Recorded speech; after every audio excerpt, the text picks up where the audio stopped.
¿Qué ocurriría si un hombre justo lo perdiera absolutamente todo en un solo día? Esta es una de las historias más perturbadoras del Antiguo Testamento. Un relato donde el sufrimiento no tiene respuestas simples y donde el silencio de Dios pesa más que cualquier palabra. Job nos enfrenta a una verdad incómoda. A veces el dolor es el sendero más oscuro hacia una experiencia más profunda con lo divino. Prepárate, porque este viaje va a sacudir todo lo que creías saber sobre justicia, sufrimiento y la soberanía de Dios. En la extensa tierra de Uz, bajo el sol inclemente del oriente, vivía un hombre cuya vida era sinónimo de integridad. Su nombre era Job, y no había otro como él en toda la región. Era intachable, recto, temeroso de Dios y apartado del mal. Su reputación se extendía como un canto antiguo entre las tribus del desierto. Job no era solo un hombre piadoso, era extraordinariamente próspero. Tenía 7 hijos y 3 hijas, una familia numerosa que en aquellos tiempos era considerada una bendición directa del cielo. Su riqueza parecía inagotable.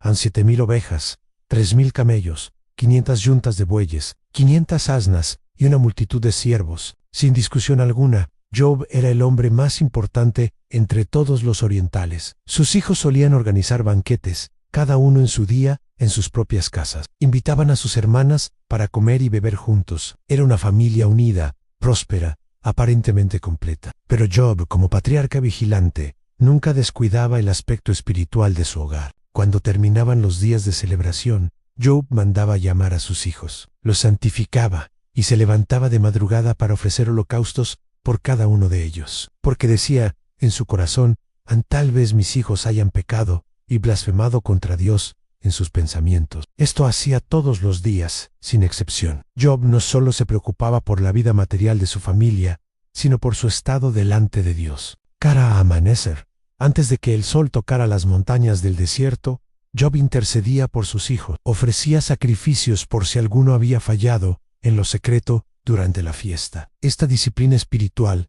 revelaba quién era realmente. No era un hombre religioso de fachada, sino alguien que caminaba en comunión constante con el Altísimo. Su temor a Dios no era miedo supersticioso, era reverencia genuina. Su rechazo del mal no era fanatismo, era sabiduría. En la tierra de Uz, su nombre era sinónimo de equilibrio y rectitud. Los comerciantes hablaban de su riqueza, los padres de su consejo, y los líderes espirituales de su devoción. Job había aprendido a vivir en armonía con el cielo mientras prosperaba en la tierra. Sus rebaños cubrían los campos como nubes blancas sobre el verde. Sus camellos formaban caravanas interminables que cruzaban el desierto transportando mercancías. Sus bueyes trabajaban campos fértiles que producían cosechas abundantes. Sus asnas llevaban el fruto de la tierra a mercados lejanos. Pero por encima de todo eso, Job poseía algo que el oro no puede comprar en el favor de Dios. Había edificado su vida sobre un fundamento firme. Eligió el camino estrecho cuando otros optaban por atajos. Perseveró en la justicia cuando la injusticia ofrecía ganancias rápidas. Job no sabía que en ese mismo momento, en Los Caelos, se estaba preparando una prueba que sacudiría los cimientos de su existencia. Ignoraba que su nombre estaba siendo pronunciado en las cortes celestiales, donde los ángeles se presentan ante el trono del Altísimo. No imaginaba que su integridad estaba a punto de ser examinada de una forma que ningún ser humano había experimentado. Era un hombre en la cúspide de la vida en familia, riqueza, respeto, salud y la presencia de Dios, pero a veces Dios permite que las tormentas más violentas caigan sobre los árboles más firmes, no para quebrarlos, sino para revelar de qué están hechos. La historia de Job estaba a punto de comenzar, y con ella una lección eterna. La verdadera medida de una persona no se revela en los días de abundancia, sino en las noches de pérdida total. Un día sucedió que los hijos de Dios vinieron a presentarse delante del Señor, y entre ellos apareció también Satanás. Esta escena es una de las más impactantes de toda la Escritura, una audiencia celestial, donde los seres espirituales comparecen ante el Creador del universo. El escenario cambia de la tierra de Uz a las cortes del cielo. Allí se presenta no solo la hueste celestial, sino también el acusador, Satanás, cuyo nombre significa adversario. Dios le preguntó: ¿de dónde vienes? Satanás respondió: de recorrer la tierra y andar por ella. No era una pregunta por falta de información. Dios sabía exactamente de dónde venía. Era una pregunta que exponía la naturaleza inquieta y destructiva del enemigo. Satanás había estado merodeando la tierra, observando, calculando, buscando a quién devorar. Entonces, Dios dijo: ¿No has considerado a mi siervo Job? No hay otro como él en la tierra, íntegro, recto, temeroso de Dios y apartado del mal. No era el elogio de un hombre, era el testimonio del mismo Dios. El Señor presentaba a Job como ejemplo de lo que un ser humano puede llegar a ser cuando vive en obediencia y reverencia. Pero Satanás respondió con astucia. ¿Acaso teme Job a Dios de balde? ¿No lo has rodeado de protección a él, a su casa y a todo lo que posee? Has bendecido la obra de sus manos, y sus bienes se han multiplicado. La acusación era clara y venenosa, a la fe de Job era interesada.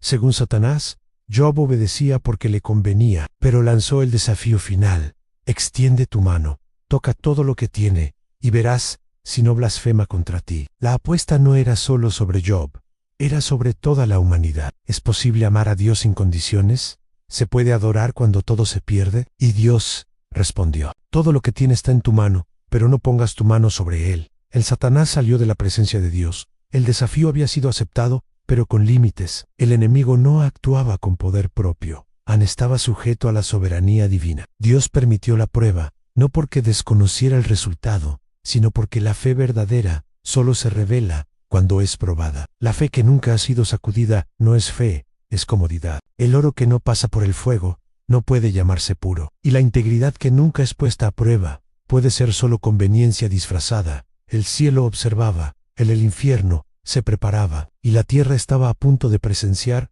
una demostración de fe que resonaría por los siglos. Y así, sin advertencia alguna, el día más oscuro en la vida de Job comenzó como cualquier otro. El sol se levantó sobre la tierra de Uz, como siempre lo había hecho. Los rebaños salieron al campo, los siervos ocuparon sus tareas. Nada en el aire anunciaba que el orden estaba a punto de colapsar. Job no sabía que mientras la tierra seguía su rutina, el adversario ya estaba en movimiento. El primer mensajero llegó corriendo, con el rostro desencajado y la voz quebrada. Apenas podía respirar cuando se presentó ante Job.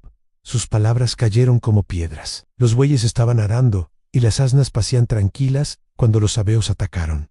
Los animales fueron robados, los siervos asesinados. Solo uno había escapado para contar lo sucedido. Antes de que Job pudiera reaccionar, antes de que el dolor encontrara palabras, otro mensajero apareció. Esta vez su voz temblaba más. Dijo que fuego había caído del cielo y había consumido las ovejas y a los pastores. Todo había sido reducido a cenizas. De nuevo, solo uno había sobrevivido. Y mientras el eco de esa noticia aún vibraba en el aire, llegó el tercero. Los caldeos habían formado 3 escuadrones, atacado las caravanas y robado los camellos. Los siervos habían sido pasados a espada. Otra vez, un único testigo quedaba en pie. 3 golpes han 3 pérdidas irreparables. Riqueza, trabajo, estabilidad, todo desmoronándose en cuestión de minutos. Pero aún no era el final. El cuarto mensajero llegó caminando lentamente, como si cada paso pesara una eternidad. Su silencio era más aterrador que sus palabras. Cuando habló, el mundo de Job se detuvo por completo. Sus hijos estaban reunidos en la casa del primogénito, celebrando, como tantas otras veces. Entonces, un gran viento vino del desierto, golpeó los 4 ángulos de la casa. La estructura cedió en el techo, colapsó. Todos murieron. Solo Daya. Job lo perdió todo. Su ganado, su riqueza. Sus siervos, sus 10 hijos. 10 nombres, 10 voces. 10 futuros borrados en un instante. El hombre más próspero del oriente quedó reducido a un padre sin hijos y a un rico sin nada. La escena es insoportable. No hay palabras que suavicen ese momento. Job se levantó, rasgó su manto, se rapó la cabeza en gestos antiguos de duelo profundo. El dolor no fue negado, no fue espiritualizado, fue vivido. Pero entonces ocurrió algo que cambió la historia para siempre. Job cayó en tierra y adoró, no gritó, no maldijo, no reclamó explicaciones. De su boca no salió una acusación, sino una confesión que atravesaría los siglos. Dijo que desnudo salió del vientre de su madre y desnudo volvería, que el Señor dio y el Señor quitó, y bendijo el nombre del Señor. El texto es contundente. En todo esto, Job no pecó ni atribuyó a Dios despropósito alguno. El cielo había ganado la primera ronda. Satanás había quitado todo, menos lo esencial, porque la fe de Job no estaba atada a lo que poseía, sino a quien conocía. Había perdido bienes, hijos y seguridad, pero no había perdido su reverencia, no había perdido su confianza, no había perdido su integridad. Pero la historia aún no había terminado. Otro día, los hijos de Dios volvieron a presentarse delante del Señor, y otra vez, Satanás apareció entre ellos. Dios habló de nuevo, y su voz llevaba un peso distinto. Recordó a Job. Dijo que aún retenía su integridad, a pesar de que había sido probado sin causa. Pero el adversario no se rindió. Respondió con crueldad calculada. Dijo que todo lo que el hombre tiene, lo dará por su vida, que tocara su carne, sus huesos, su salud, y entonces sí blasfemaría. Y Dios permitió una segunda prueba, una más profunda, una más personal, pero otra vez puso un límite. La vida de Job no sería tocada. Satanás salió, y esta vez no fue contra sus posesiones, fue contra su cuerpo. Llagas malignas cubrieron a Job de pies a cabeza. En su piel se abrió. El dolor se volvió constante. Se sentó sobre ceniza, rascándose con un pedazo de cerámica, como un mendigo, como alguien irreconocible. El hombre que antes era respetado ahora era evitado. El patriarca se convirtió en espectáculo de miseria. Entonces apareció una voz inesperada. La de su esposa, cansada y rota, superada por el dolor, le dijo que maldijera a Dios y muriera. No era maldad, era desesperación. Era el grito de alguien que ya no podía soportar más. Job la miró y respondió con una claridad que solo nace del dolor profundo. Dijo que si recibían el bien de Dios, también debían recibir el mal. Y otra vez, el texto lo afirma, Job no pecó con sus labios. Había pasado la prueba externa, había pasado la prueba física, pero ahora comenzaba la más dura de todas, la del silencio, porque Dios no habló. Los días pasaron y el dolor no cedía, las respuestas no llegaban. Los amigos llegaron, se sentaron con él 7 días y 7 noches sin decir palabra. Y ese silencio, al principio compasivo, pronto se convertiría en juicio. Job no sabía que su historia estaba siendo escrita para generaciones futuras. No sabía que su sufrimiento tendría propósito eterno. Solo sabía que dolía. Y a veces, eso es lo único que el justo sabe. La pregunta ya no era si Job perdería su fe. La pregunta era si su fe sobreviviría cuando Dios guardara silencio. Y ahí, en ese punto exacto, comienza la parte más profunda de esta historia, donde la teología se quiebra, donde la justicia humana se confunde, donde el sufrimiento deja de tener respuestas simples. Ahí comienza el verdadero libro de Job. El silencio de Job no duró para siempre. Llegó un momento en que el dolor necesitó palabras, aunque fueran torpes, aunque salieran sangrando. Job abrió su boca y no maldijo a Dios, pero sí maldijo el día en que nació. No porque odiara la vida, sino porque el sufrimiento había superado su capacidad de entenderla. Deseó no haber visto la luz. Pidió que aquella noche hubiera sido borrada del calendario de la existencia. No era rebeldía, era honestidad. Era el lamento de un justo que no encuentra sentido en su herida. Entonces, comenzaron a hablar los amigos. Elifaz fue el primero. Habló con suavidad, con lógica religiosa, con frases que sonaban correctas. Dijo que nadie inocente perece, que los que siembran maldad cosechan dolor. Insinuó que, si Job estaba sufriendo, algo debía haber hecho. No lo acusó de frente, pero sembró la duda. Su teología era limpia, ordenada y peligrosa. Un Dios que siempre recompensa al bueno y castiga al malo. Un sistema cómodo, predecible, en falso. Job respondió defendiendo su integridad. Dijo que su dolor era más pesado que la arena del mar, que su herida no tenía explicación fácil. Pidió morir, no como huida, sino como descanso. Preguntó, ¿por qué Dios da vida al afligido? No niego a Dios, le habló de frente, porque solo quien cree de verdad se atreve a preguntar así. Bildad tomó la palabra después. Fue menos amable. Dijo que Dios no tuerce la justicia, que si los hijos de Job habían muerto, algo habrían hecho. Sugirió que Job debía arrepentirse para que Dios restaurara su prosperidad. Era una teología sin lágrimas, correcta, en forma cruel en fondo. Job se estremeció, no solo por el dolor físico, sino por la violencia de esas palabras. Respondió que sabía que Dios es justo, pero preguntó cómo puede un hombre justificarse delante de él. Dijo que si quisiera contender con Dios, no podría responderle una entre 1000. Reconoció la grandeza divina y al mismo tiempo expresó su angustia. Se sentía acusado sin juicio, golpeado sin explicación. Clamó por un mediador, alguien que pusiera su mano sobre ambos, Dios y el hombre. Zofar fue el último en hablar, el más joven, el más agresivo. Dijo que Job merecía aún más castigo del que estaba recibiendo, que Dios estaba siendo misericordioso al no tratarlo conforme a su supuesta culpa. Le exigió arrepentimiento inmediato. Su discurso no dejó espacio para el misterio, ni para el dolor, ni para la compasión. Ahí se rompió algo, no en Job, sino en la falsa teología que lo rodeaba.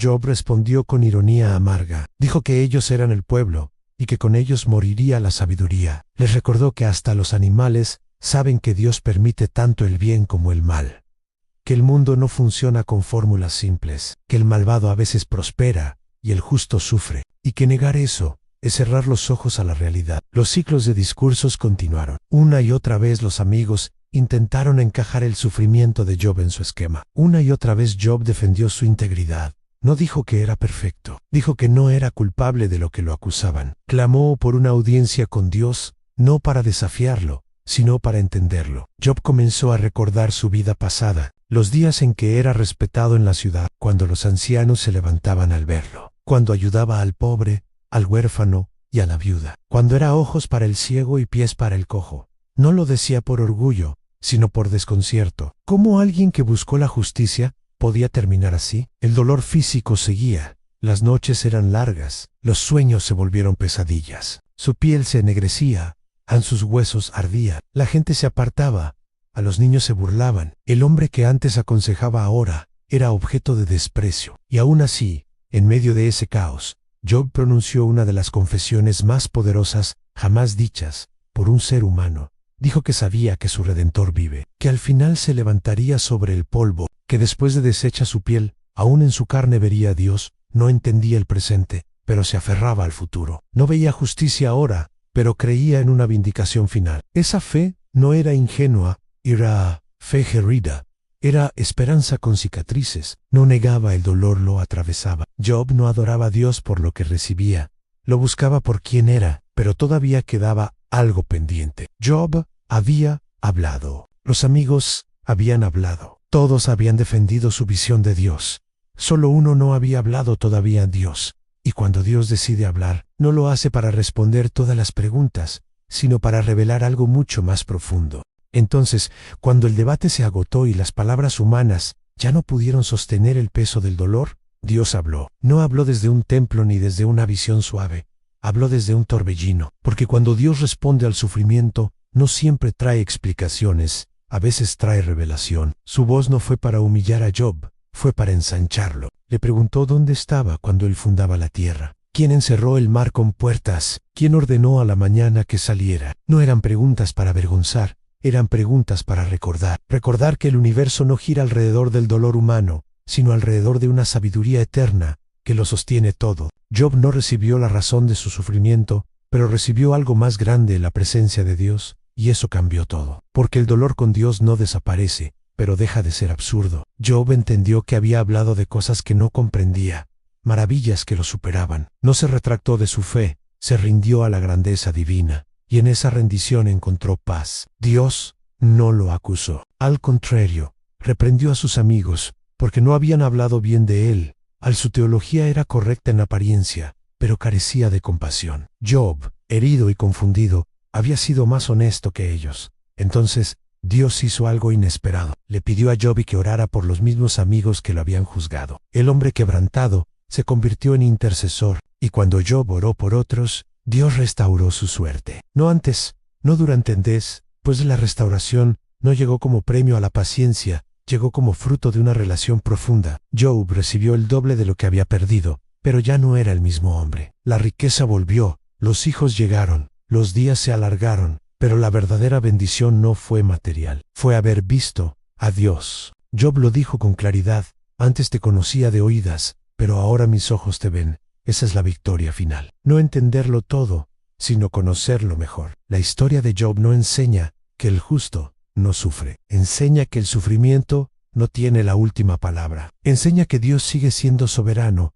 cuando guarda silencio. Enseña que la fe auténtica no se rompe cuando pierde respuestas. Y ahora la pregunta ya no es qué le pasó a Job, sino qué harás tú cuando el cielo calle, cuando pierdas lo que amas, cuando tu fe sea lo único que quede en pie. Porque el mismo Dios que habló desde el torbellino sigue hablando hoy. No siempre explicando, pero siempre sosteniendo. Si esta historia tocó algo en ti, no la ignores. Escribe en los comentarios qué parte de tu vida necesita confiar, aunque no entienda. Comparte este mensaje con alguien que esté atravesando su propio torbellino. Y recuerda esto: incluso cuando no ves a Dios, Él te ve. Y a veces, El silencio no es ausencia, es preparación para una revelación más profunda.